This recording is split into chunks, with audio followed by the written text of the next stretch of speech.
साथियों, agree champions के YouTube channel पर आप सभी का स्वागत है।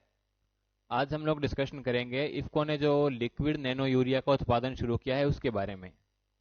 आज का सेशन शुरू करने से पहले हम लोग इफ़को के बारे में थोड़ी जानकारी ले लेते हैं कि इफ़को क्या है। इफ़को का पूरा नाम Indian farmers fertilisers cooperative limited है, जिसकी स्थापना 3 नवंबर 1967 को हुई थी। और इफ़को का जो हेडक्वार्टर है वो नई दिल्ली में है। और इफ़को जो है वो एक मल्टी स्टेट कोऑपरेटिव सोसाइटी है, जिसकी अन्य 35,000 छोटी सोसाइटी जिसकी सदस्य भी हैं। और भारत में पैदा होने वाले कुल यूरिया में 19% भागीदारी इफ़को की है, यानी कि 19% कुल यूरिया का 19% जो है वो इफ़को के द्वारा उत्पादित किया जाता है। और कुल कॉम्प्लेक्स फर्टिलाइजर्स में 29% जो उर्वरक है वो इफ़को के द्वारा पैदा किए जाते हैं। और इफ़को जो है वो भारत की सबसे बड़ी कोऑपरेटिव सोसाइटीज में इसका नाम आता है। और फॉर्च्यून इंडिया 500 की जो बिगेस्ट कॉरपोरेशंस की लिस्ट है उसके अंदर भी इफ़को का जो है वो 66वां स्थान है। अभी आगे हम देखेंगे कि इफ़को ने जो लिक्विड नैनो यूरिया का उत्पादन शुरू किया है उसके बारे में डिस्कशन करेंगे हम लोग। इफ़को नैनो यूरिया जो है वो एक तरल और एक नया अनोखा उर्वरक है, जिसे दुनिया में पहली बार इफ़को के द्वारा गुजरात के कलोल स्थित नैनो बायोटेक्नोलॉजी रिसर्च सेंटर में विकसित किया गया है। और ये जो लिक्विड नैनो यूरिया है इसका विकास जो है वो इफ़को की पेटेंट करवाई हुई जो तकनीक है उससे किया गया है। इफ़को के प्रबंध निदेशक जो मैनेजमेंट डायरेक्टर है इफ़को के, डॉक्टर उदय शंकर अवस्थी, उन्होंने 31 मई 2021 को नई दिल्ली में हुई प्रतिनिधि महासभा के सदस्यों की 50वीं वार्षिक आम सभा की बैठक के दौरान इस उत्पाद को दुनिया के सामने पेश किया था। इफ़को ने विश्व पर्यावरण दिवस यानी वर्ल्ड इन्वायरमेंट डे, जो कि 5 जून को मनाया जाता है, वर्ल्ड इन्वायरमेंट डे जो है वो हर वर्ष 5 जून को मनाया जाता है, उस अवसर पर नैनो यूरिया तरल की अपनी पहली खेप जो है इफ़को ने किसानों के उपयोग के लिए उत्तर प्रदेश भेजी थी। और इफ़को के उपाध्यक्ष दिलीप संघानी ने कहा कि इफ़को नैनो यूरिया जो है वो एक 21वीं सदी का उत्पाद है। गुजरात के कलोल और उत्तर प्रदेश के आंवला और फूलपुर स्थित इफ़को की इकाइयों में नैनो यूरिया संयंत्रों के निर्माण की प्रक्रिया शुरू की जा चुकी है। और पहले चरण में 14 करोड़ बोतलों की वार्षिक उत्पादन क्षमता विकसित की जा रही है। और दूसरे चरण में यानी वर्ष 2023 तक इन 14 करोड़ बोतलों के अतिरिक्त 18 करोड़ बोतलों का उत्पादन किया जाएगा। इस प्रकार वर्ष 2023 तक ये 32 करोड़ बोतलें जो है वो 1.37 करोड़ मीट्रिक टन यूरिया की जगह ले लेंगे, ऐसा अनुमान है। भारत में खपत होने वाले कुल नाइट्रोजन उर्वरकों में से 82% हिस्सा केवल यूरिया का है। यानी भारत में जितने भी नाइट्रोजन उर्वरक उपयोग किए जाते हैं उनमें से 82% केवल यूरिया का इस्तेमाल किया जाता है।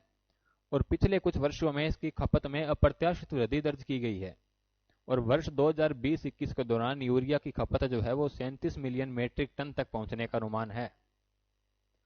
और यूरिया के अतिरिक्त उपयोग से जो है वो हमारे पर्यावरण को भी काफ़ी हद तक नुकसान होता है, क्योंकि यूरिया के अधिक उपयोग से नाइट्रस ऑक्साइड नामक ग्रीन हाउस गैस बनती है, जिससे ग्लोबल वार्मिंग में जो है वृद्धि होती है।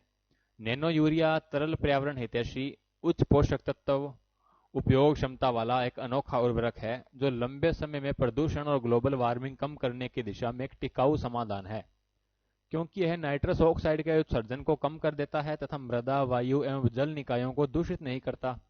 ऐसे में यह पारंपरिक यूरिया का एक कारगर विकल्प सिद्ध हो सकता है। इफ़को नैनो यूरिया के एक कण का आकार लगभग 30 नैनोमीटर होता है, जो कि सामान्य यूरिया की तुलना में इसका पृष्ठ क्षेत्र और अनुपात यानी कि इसका सरफेस और इसका वॉल्यूम जो है वो लगभग 10,000 गुना अधिक होता है। और लिक्विड नैनो यूरिया के कण का आकार छोटा होने के कारण यह आसानी से पौधों के द्वारा अवशोषित कर लिया जाएगा, जिससे यह आसानी से पौधों में नाइट्रोजन की कमी जो है उसे दूर कर पाएगा। आईसीआर के अनुसंधान संस्थानों, राज्य कृषि विश्वविद्यालयों यानी स्टेट एग्रीकल्चर यूनिवर्सिटीज और कृषि विज्ञान केंद्रों यानी केवीकेज और किसानों के जरिए अखिल भारतीय स्तर पर 11,000 से अधिक स्थानों और 40 से अधिक फसलों पर कराए गए प्रभावकारिता परीक्षण में यह सिद्ध हुआ कि नैनो यूरिया न केवल फसल उत्पादकता को बढ़ाता है, बल्कि यह सामान्य यूरिया की आवश्यकता को 50% तक कम भी कर सकता है। यही नहीं, नैनो यूरिया के उपयोग से उपज, बायोमास, मृदा स्वास्थ्य और उपज की पोषण गुणवत्ता में भी सुधार होता है। यानी कि लिक्विड नैनो यूरिया जो है उसके उपयोग से फसलों के उत्पादन में वृद्धि होगी। इस यूरिया के उपयोग से फसलों के बायोलॉजिकल यील्ड और इकोनॉमिक यील्ड दोनों में ही बढ़ोतरी होगी और दोनों की गुणवत्ता में भी सुधार होगा। और लिक्विड नैनो यूरिया की उपयोग दक्षता अधिक होने के कारण यह सामान्य यूरिया की आवश्यकता को भी काफी हद तक कम करेगा। आगे हम देखते हैं, इफ्को नैनो यूरिया जो है वो सतत कृषि और खाद्य प्रणाली को बढ़ावा देने के प्रयोजन से सटीक और सुव्यवस्थित कृषि की दिशा में उठाया गया एक सार्थक कदम है। इसमें पूरी दुनिया में कृषि क्रांति लाने की क्षमता है।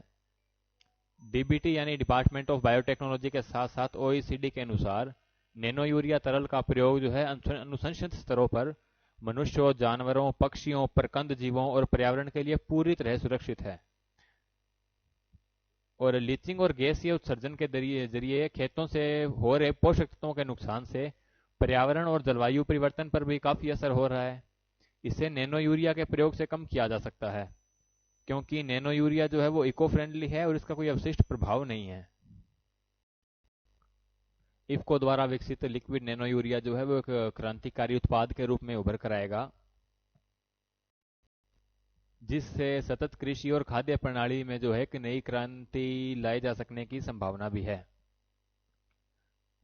इस प्रकार की अन्य वीडियोस देखने के लिए आप हमारा यूट्यूब चैनल रेगुलर विजिट करते रहिए और इसके अलावा आप हमारी वेबसाइट www.agrichampions.com विजिट कीजिए और नीचे दिए गए व्हाट्सएप नंबर से भी आप हम लोग व्हाट्सएप पे जुड़ सकते हैं हम लोगों से। धन्यवाद।